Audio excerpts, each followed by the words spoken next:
Kiss. 106.5. Mate, two shows you had on last night. One was obviously the Real Housewives reunion, which was fantastic. Yes, you hosted that. And then there was the Sunday night program talking about Charlotte Dawson and her final interview that aired. Hey, Alex, how are you this morning? Good morning. That was chalk and cheese, really, wasn't it? was. Two different things. Two totally different shows. Yeah, totally. So why did it take so long for Sunday night to air this interview? I don't know. I think they wanted to do a really beautiful job of it, and they needed to go to New Zealand and speak to Charlotte's sisters, and they really wanted to do it justice, and I think they did an incredible job. It was so respectful and sensitive and insightful. It showed you lots of parts of Charlotte. It was very, very beautifully done, I thought. You said last night that you never thought she'd actually do it. What do you think was her breaking point? I think everything came to a. It sort of culminated in the end. You know, she was, from all reports, having some financial issues, and she, had made some decisions as far as her, management and, Foxtel and things that she was going to, things looked bleak, I think, in her mind. And I think that she maybe made some decisions and then regretted them and then, thought that she couldn't go back. So it's difficult, when when it happens to somebody that isn't fighting a mental disorder, that stuff's difficult to cope with. Yeah. So add that to it. Add the fact that she's been scrutinised, harassed and bullied on social media. She had an addiction with that, couldn't step away from it. There's a lot of stuff to deal with there, and it just, unfortunately, it got the better of our girl in the end. Did she have anywhere to live? Because I had heard that place was, the real estate agent was there to show people through. So I'm wondering, did she have anywhere to live? She didn't own it. She rented it there, and the owners were selling it. So I don't know.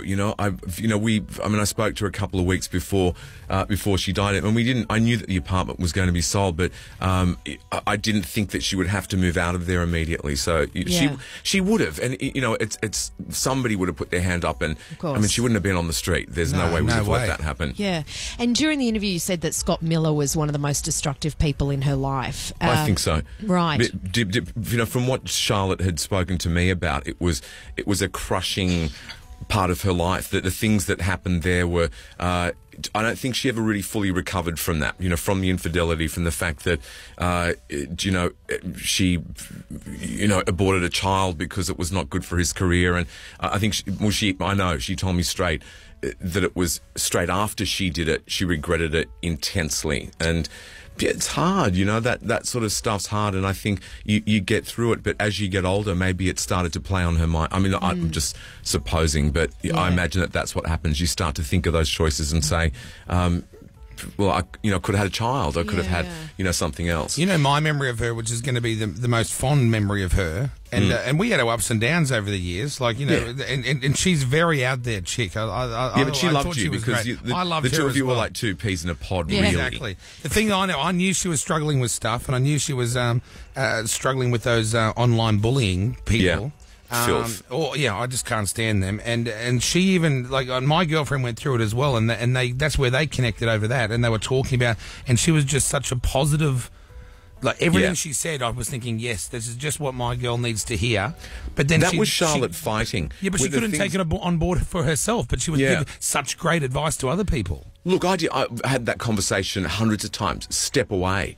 I did that last week. Delete it. You don't need it. But she was addicted to that. It was just an addiction for her, and she craved something from it, and she hated something from it at the end of the day. Do you think that's what it is? When you are suffering from depression, it's almost like this, you're torturing yourself to make you feel, there's some sort of need to even want to make yourself feel worse. It's like you're sabotaging yourself somehow. I don't know. I don't understand that much about it, but I know that there was a lot of positive reinforcement that came from social media, and Charlotte loved that. But the double-edged sword is that there's human filth on there as well. They say things that it's just not okay, that you do not say on a human level to another person.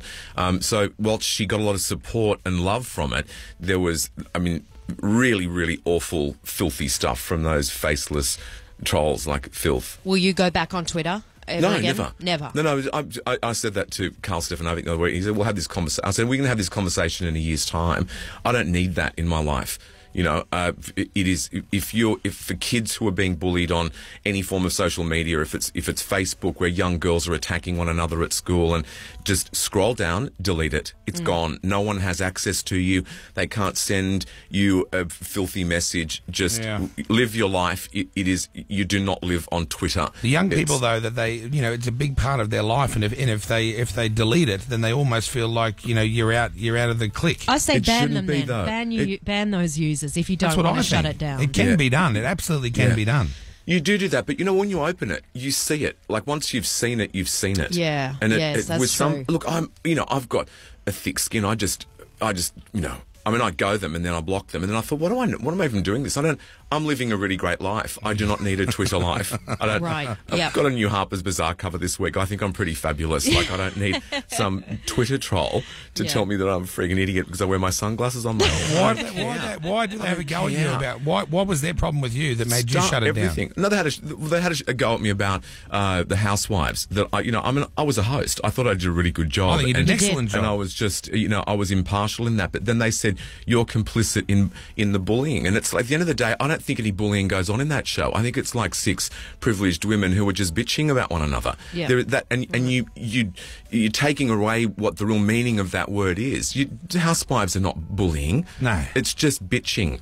And the people who really are being bullied, those kids that are, like, at school who are in such a bad place that go and kill themselves, don't diminish the term of that word. It's like a really bad use of it, and it's not right. So, and I thought, you know what, I don't want to hear your crap. That, you know, I'm on TV and I've got a great Foxtel, contract, and you don't, and so you're sitting in your tenement typing away things that are going to come to me. I'm not allowing you that access anymore, so it's deleted. Why and I'm happy. Why do you have the sunglasses on the head, though? Let's just put that to bed. Do you know what? Because I reckon I like a million it. times. I just do it, and I do it now more than anything else because people, you know, it gives them the shits, and they go, take them off. It's like, no. Like, Specsavers love it that I wear my glasses on my head, so you can just shove it. Why do people want them? What business is it to take them off? That you took 5 minutes out of your life to type me a message that you're thinking about me and my glasses. I think that's hilarious, and your life is appalling. That's what you go and do something decent. Go and live your life. Get off Twitter, you idiot. Oh, good I like the glasses on the head. That, to me, that's yours. If I'm looking for you at the races. Well, if you notice, I actually took them off when I did that interview on Sunday night the other day. Oh, I didn't even notice. It's like seeing Molly Meldrum without the hat. That's right. It's not right. Somebody said to me, it looks like I don't have any ears anymore. That's what you're doing it for, isn't it? Just to push I did it out it for Charlotte. I wanted it to be just like, you know, stripped down and real. Alex, thanks for talking to us this morning. Guys. Kiss 106.5.